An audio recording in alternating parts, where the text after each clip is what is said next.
Good afternoon, teacher. Today I will do my monologue for this assignment.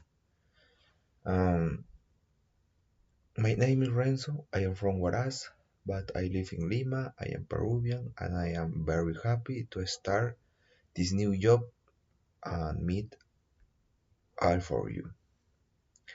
I would like to share a little myself. I love Peruvian food, especially ceviche and lomo saltado. I also enjoy trying new dishes, but I hate spicy food when it comes to music. I like rock and Latin pop, but I dislike reggaeton. In my free time, I enjoy playing sport, especially basketball.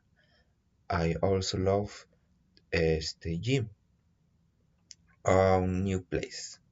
On the other hand, I don't like waking up early in the morning, and I hate being stuck in traffic.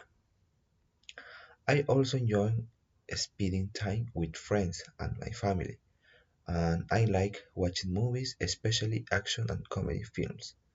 However, I dislike horror movies because they scare to me too much. I am really looking forward to working with all of you, learning new things, and having a great experience in this company. Thank you for listening.